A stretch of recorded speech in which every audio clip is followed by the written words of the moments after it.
Bonjour, je suis Mathilde Abgral, je suis directrice de communication associée.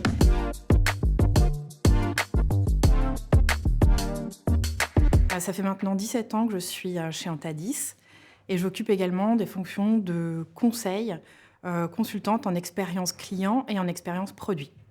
Auparavant, j'étais chez Ubisoft, donc je viens de l'univers du gaming et j'ai rejoint Antadis. À l'époque, on était 3, maintenant on est 90.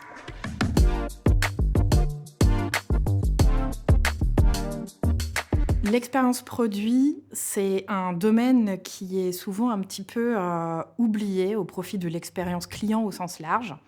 Et moi, j'aime bien revenir sur l'importance qu'a l'expérience produit dans l'expérience client. Si on reprend la pyramide de cette expérience client, la partie fondamentale de la base de la pyramide, donc, c'est vraiment les besoins de base du client. Et dans ces besoins de base, j'inclus le fait de comprendre le produit qu'il va acheter. Quand je dis comprendre ce qu'il va acheter, c'est également créer une connexion émotionnelle avec ce produit. Et pour qu'il puisse créer une connexion émotionnelle avec ce produit, il faut qu'il puisse le trouver, l'identifier dans un catalogue produit qui est parfois très large sur le site e-commerce. Donc pour ça, il y a toute la phase de découverte produit que je vais englober dans l'expérience produit. Donc ça englobe tout ce qui concerne la découverte produit au sein du catalogue. Ça va par exemple se traduire par la capacité que l'utilisateur va avoir à exploiter le moteur de recherche, à naviguer dans la navigation guidée, à savoir le menu, les listings, les fiches produits, et au sein de cette boutique virtuelle, de trouver les informations qui vont lui permettre d'identifier le produit qui l'intéresse, qui l'attire. Et pour ça, il n'a pas de vendeur. En ligne, il est tout seul devant le catalogue produit et il va avoir besoin de bénéficier de 100% des informations qui vont lui permettre d'aller rencontrer ce produit.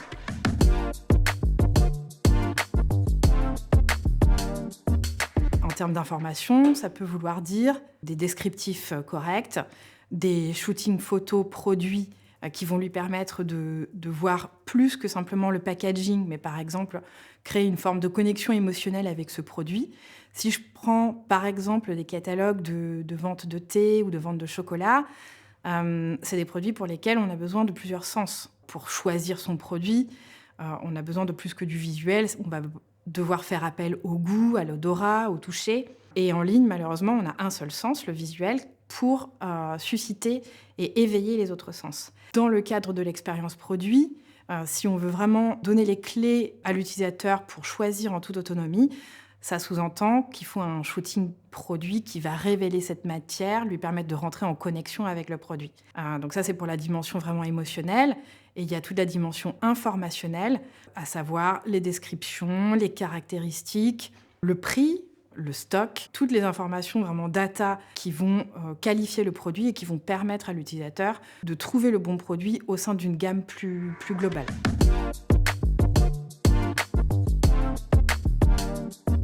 Donc, si on veut s'intéresser vraiment à la manière dont on peut délivrer une expérience produit de qualité, on ne peut pas ne pas s'attacher à tout le processus de collecte de l'information autour du produit, à toute la vie du produit. Ça part du moment où il est pensé et imaginé dans un studio de design, si on prend le cas du mobilier par exemple, toute la chaîne de fabrication et de conception de son produit, qui va être la première étape où on va commencer à collecter des données techniques autour du produit, sa dimension, la matière dans laquelle il est fabriqué, le nombre de vis nécessaires pour le monter. Ensuite, ça passe plutôt côté marketing. Comment est-ce qu'on va travailler le discours autour de la collection du produit?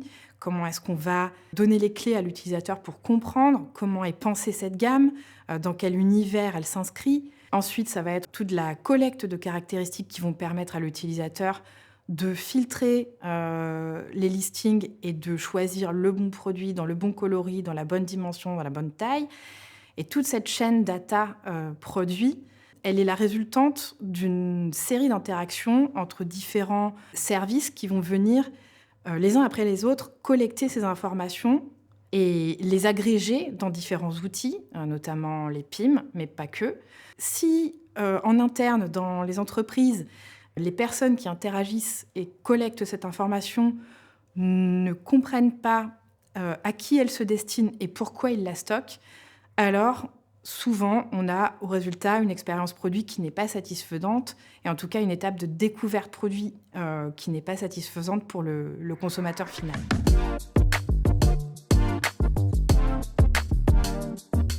Donc chez Antadis, on s'attache beaucoup à comprendre comment la donnée est collectée, comment est-ce que les différents services au sein de l'entreprise interagissent pour collecter cette donnée, et on les aide à redonner du sens aux tâches qu'ils effectuent. Si je prends un exemple, pour la marque Habitat, on a accompagné toute la chaîne de collecte de l'information, donc les services de marketing, le service achat, la direction générale, mais également les équipes en magasin, à se poser la question de pourquoi je collecte une information, qu'est-ce que mon utilisateur final va en faire sur le site, à quoi ça va lui servir pour être autonome dans son choix.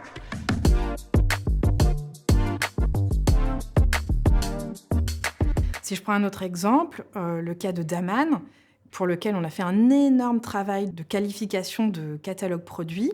On a donc accompagné le client, la marque Daman, à réinventer la manière dont on pouvait vendre du thé en ligne, notamment en faisant donc tout un premier travail sur la qualification d'un thé. Qu'est-ce que c'est un thé ? Il a une origine, une provenance, il vient de Chine, il vient du Japon, il vient d'Inde. Il est fabriqué dans des jardins précis, avec un certain taux d'hygrométrie, une certaine méthode de collecte. Donc il y a tout un storytelling autour qu'on peut commencer dès l'étape de sourcing du produit. Ensuite, on a continué la chaîne, on a remonté petit à petit la chaîne de fabrication et on s'est intéressé à comment les recettes sont fabriquées autour de ces thés, comment est-ce qu'on vient assembler différents arômes, différents ingrédients pour créer des saveurs spécifiques et être capable de permettre au client de choisir son thé parmi des grandes familles olfactives, par exemple les thés fruités, les thés fleuris, les thés nature, et qui connectent avec une certaine sensation, un certain goût. Et plus précisément, ensuite, on est même allé jusqu'à décrire les ingrédients précis qui constituent ce thé. Au sein de cette sensation précise, si je prends par exemple les thés fruités, les thés fruits rouges, on va regarder si dedans il y a de la fraise, de la groseille, de la framboise. Et tout ça sont des clés d'entrée qui vont permettre au consommateur final sur le site de rentrer progressivement dans le catalogue produit par cette sensation ou par cette provenance, et ensuite d'aller finement sélectionner parmi le nombre assez important de références qui constituent le catalogue produit de Daman, de donner cette granularité d'informations qui va permettre à l'utilisateur d'avoir, en partant par exemple d'une centaine de produits, 200, 300 produits à sa disposition, d'affiner l'entonnoir pour arriver aux 2 thés qui vont contenir et de la framboise et de la groseille.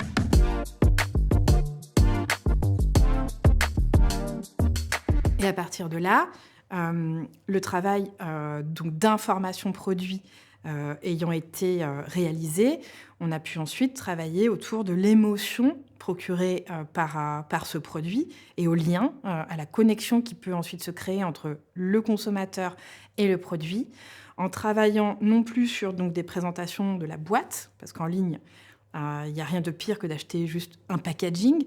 Là, ce qu'on vend, c'est du thé. Donc, il y a le zoom matière, ce qu'on appelle, donc, qui permet de faire le même geste que si on était en boutique, d'ouvrir la boîte et de regarder l'intérieur de son produit et de se rendre compte de la texture précise du thé. Si c'est un thé noir, un thé blanc, un thé vert, ils ne vont pas avoir la même feuille. Et s'ils sont aromatisés, ils vont avoir en plus la matière des fruits, la matière des fleurs qui va venir enrichir et permettre donc visuellement de commencer à ressentir quelque chose. Et ensuite, on a fait tout le travail de transcrire donc cette matière de thé en la matière qui se retrouve dans la tasse. Donc vraiment le contenu de la tasse pour lequel on est allé jusqu'à créer une animation dans lequel, en bougeant la souris, on peut voir la tasse bouger et on voit vraiment la couleur finale de l'infusion, comme si on pouvait se projeter dans le moment de consommation du thé, le moment qui va nous parler le plus au petit déjeuner, au coin de sa cheminée. Et c'est ce moment-là qu'on essaye de retranscrire.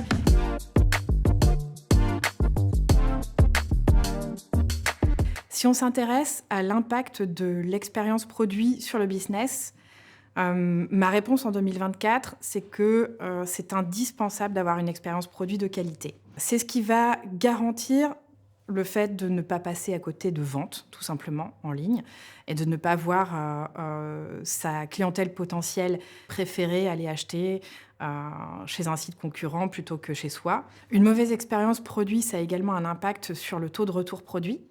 Si mon vêtement, si ma gamme de vêtements est mal caractérisée et que je ne donne pas les bonnes informations de taille ou de matière, je m'expose à avoir un taux de retour bien plus élevé. Si la pointure de mes chaussures est mal indiquée et que j'ai un mix de pointures en taille américaine et en taille française qui cohabitent, je risque d'induire mon consommateur en erreur. Donc c'est un deuxième exemple qui a un impact sur les retours produits.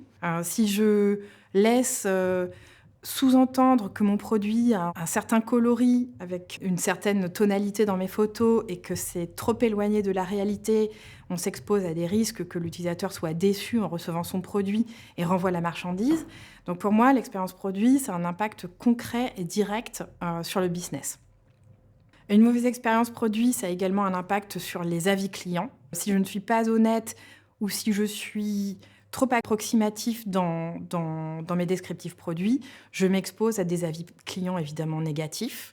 Si mon produit est mal emballé pour son étape de livraison, je m'expose également à des soucis. Et plus globalement, je m'expose aussi à plus d'appels à mon service client qui se retrouvera confronté à des questions qui auraient pu être évitées si en amont, l'information produit avait été correctement travaillée.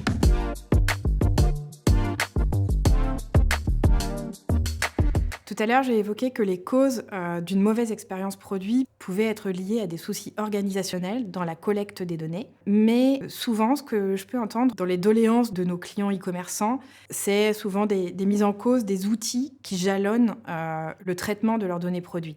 J'ai beaucoup de clients e-commerçants qui viennent nous voir pour nous dire qu'ils ont des soucis de PIM ou de CMS.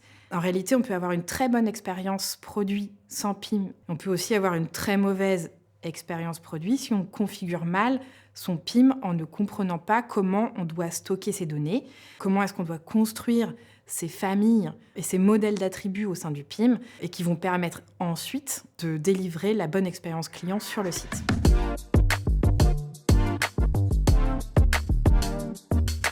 Et on me pose souvent la question de qu'est-ce que c'est une bonne expérience produit, une expérience produit parfaite. Je pense qu'on est obligé de distinguer les cas des marques fabricantes avec des petits catalogues produits pour lesquels il est essentiel de travailler vraiment de manière aboutie, de manière rigoureuse, l'ensemble de la gamme. On est sur le e-commerce, on est sur le digital. Et le site e-commerce, c'est en même temps le meilleur vecteur, le vecteur le plus complexe, le plus abouti possible pour véhiculer toute l'image de marque, toute la raison d'être de sa gamme produit. Et si on ne le fait pas sur le digital, c'est que vraiment on a raté quelque chose. Le digital, le site e-commerce, c'est l'endroit parfait pour lequel on a tous les outils possibles pour décrire sa gamme produit de la manière la plus complexe, exhaustive, riche possible, au travers de photos, au travers de vidéos, au travers des contenus générés par les utilisateurs, au travers du storytelling qu'on peut amener dans les descriptions produits, au travers de toute la pédagogie qu'on peut apporter.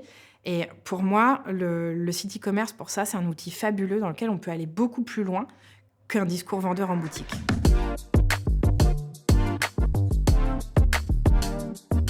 Et le deuxième cas, c'est le cas de revendeurs avec des distributeurs, avec des catalogues produits avec une volumétrie importante, plus de 10 000, 20 000 produits. Il est évident qu'on ne peut pas attendre du marchand d'avoir un degré d'exhaustivité sur l'ensemble de ses produits.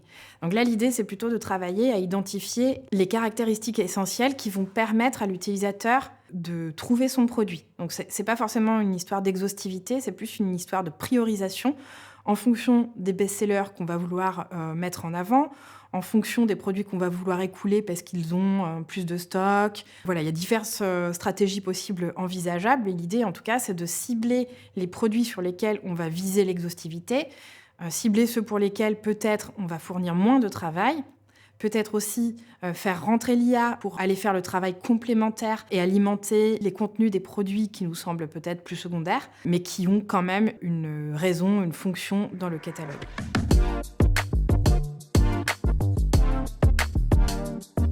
Chez Antadis, on aborde le e-commerce, toujours avec un focus très, très important sur, la nature du catalogue produit. Parce que, c'est vraiment là qu'on va pouvoir créer des expériences différenciantes. On ne vend pas en ligne des chaussures comme on vend des canapés, comme on vend des chocolats, comme on vend du thé, comme on vend des meubles. Et c'est quand on s'intéresse vraiment à ce catalogue produit qu'on va travailler une boutique virtuelle, des rayons structurés, pensés d'une certaine manière. On va structurer et penser les fiches produits d'une certaine manière en fonction de la nature du produit vendu. C'est cette manière de créer des boutiques virtuelles adaptées aux produits et à la largeur de gamme qui donne une expérience vraiment aboutie.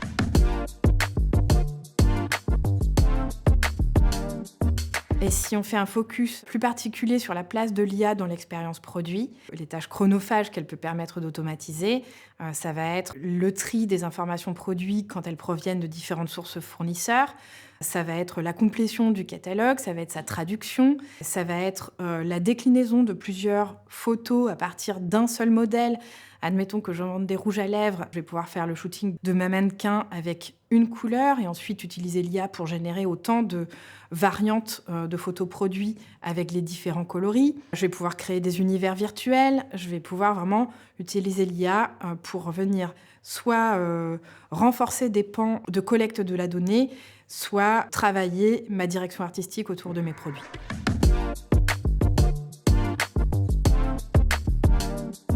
Dans les années à venir, les générations qui vont commander en ligne vont avoir deux manières de naviguer. La manière pure intentionniste, qui vont probablement rechercher un produit au travers des commandes vocales. Pour ça, pour y répondre, pour répondre à leur intention d'achat, peut-être qu'ils passeront même jamais sur votre site, mais en tout cas, ils exploiteront peut-être juste la partie tunnel de conversion. Mais sans une data produit cohérente, vous ne serez pas en mesure d'être présent sur leur recherche vocale. Donc je pense que c'est indispensable de travailler sa data pour avoir une recherche, pour être présent dans les recherches vocales. La deuxième manière de naviguer, c'est une manière beaucoup plus inspirationnelle qui va leur être suggérée par les réseaux sociaux. Et au travers de cette inspiration, il va falloir réussir à connecter et se raccorder, créer une connexion émotionnelle avec vos consommateurs. Et donc ça va passer par beaucoup plus d'immersion, d'inspiration et de travail autour de cet univers virtuel de marque que vous allez pouvoir créer.